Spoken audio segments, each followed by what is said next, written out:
Hello to chapter 22 of From the Earth to the Moon by Jule Verne, in a translation by Louis Mercier and Eleanor E. King. And this chapter is titled The New Citizen of the United States. That same day, all America heard of the affair of Captain Nico and President Barbican, as well as its singular denouement.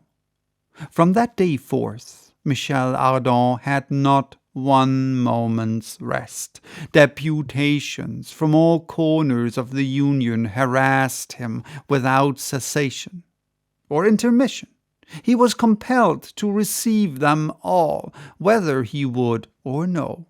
How many hands he shook, how many people he was hail fellow well met with. It is impossible to guess. Such a triumphal result would have intoxicated any other man, but he managed to keep himself in a state of delightful semi-tipsiness. Among the deputations of all kinds which assailed him, that of the lunatics were careful not to forget what they owed to the future conqueror of the moon. One day, certain of these poor people, so numerous in America, came to call upon him and requested permission to return with him to their native country. "Singular hallucination," said he to Barbican after having dismissed the deputation with promises to convey numbers of the messages to friends in the moon. "Do you believe in the influence of the moon upon distempers?" "Scarcely." "No more do I, despite some remarkable recorded facts of history. For instance, during an epidemic in 1693, a large number of persons died at the very moment of an eclipse. The celebrated Bacon always fainted during an eclipse. Charles VI relapsed 6 times into madness during the year 1399, sometimes during the new, sometimes during the full moon.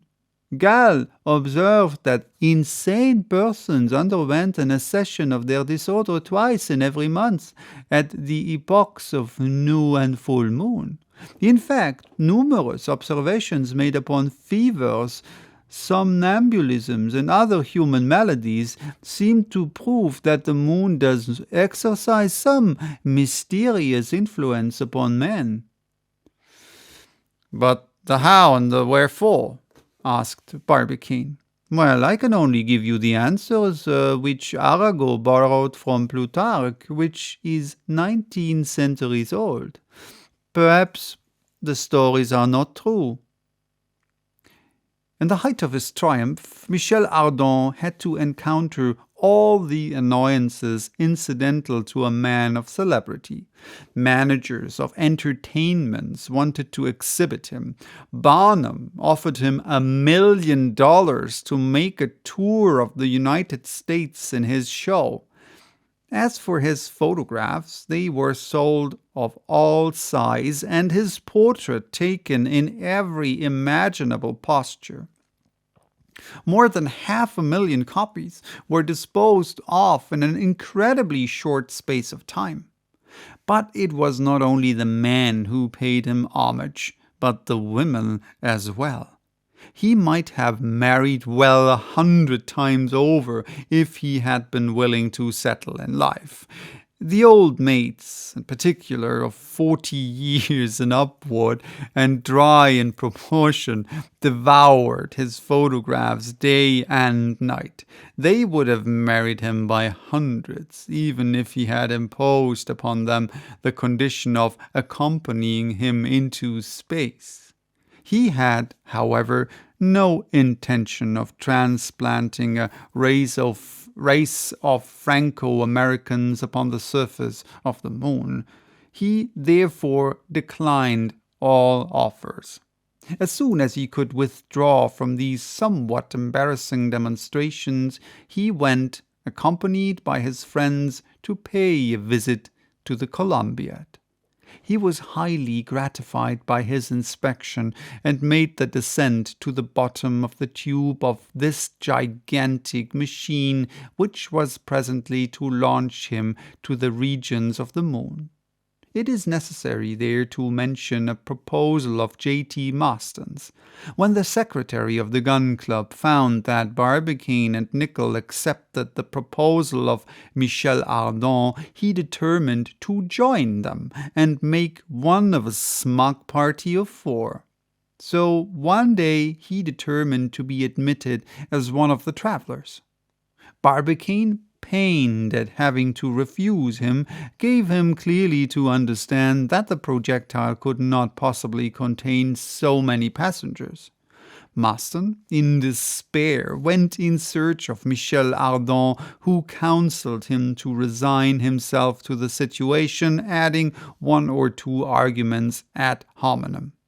"You see, old fellow," he said, "you must not take what I say in bad part, but really, between ourselves, you are in too incomplete a condition to appear in the moon."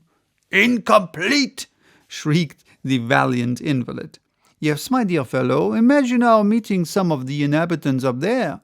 Would you like to give them such a melancholy notion of what goes down here? To teach them what war is, to inform them that we employ our time chiefly in devouring each other, in smashing arms and legs, and that too on a globe which is capable of supporting 100 billions of inhabitants, and which actually does contain nearly 200 millions. Why, my worthy friend, we should have to turn you out of doors." "But still, if you arrive there in pieces, you will be as incomplete as I am." "Unquestionably," replied Michel Aldon, "but we shall not." In fact, a preparatory experiment tried on the 18th of October had yielded the best results and caused the most well-grounded hopes of success. Barbican, desirous of obtaining some notion of the effect of the shock at the moment of the projectile's departure, had procured a 38-inch mortar from the arsenal of Pensacola. He had this placed on the bank of Hillsborough roads in order that the shell might fall back into the sea and the shock be thereby destroyed. His object was to ascertain the extent of the shock of departure and not that of the return. A hollow projectile had been prepared for this curious experiment. A thick padding fastened upon a kind of elastic network made of the best steel lined the inside of the walls. It was a veritable nest most carefully wadded. "What a pity I can't find room in there," said J.T. Marston, regretting that his height did not allow of his trying this adventure. Within this shell were shut up a large cat and a squirrel belonging to J.T. Marston, and of which he was particularly fond. They were desirous, however, of ascertaining how this little animal, least of all others subject to giddiness, would endure this experimental voyage. The mortar was charged with 160 pounds of powder, and the shell placed in the chamber. On being fired, the projectile rose with great velocity, described the majestic parabola, attained a height of about 1,000 feet, and with a graceful curve descended in the midst of the vessel that lay there at anchor.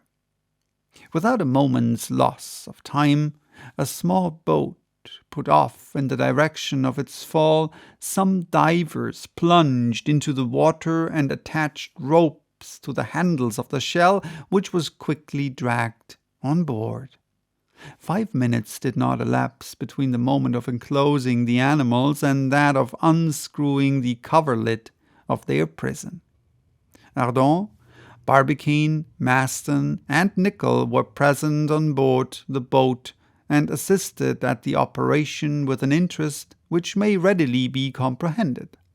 Hardly had the shell been opened when the cat leaped out, slightly bruised, but full of life, and exhibiting no signs whatever of having made an aerial expedition. No trace, however, of the squirrel could be discovered. The truth at last became apparent. The cat had eaten its fellow traveler. J.T. Marston grieved much for the loss of his poor squirrel and proposed to add its case to that of other martyrs to science.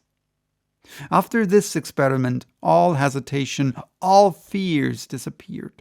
Besides, Barbican's plans would ensure greater perfection for his projectile and go far to annihilate altogether the effects of the shock.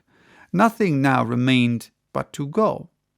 2 days later, Michel Aldon received a message from the President of the United States, an honor of which he showed himself especially sensible.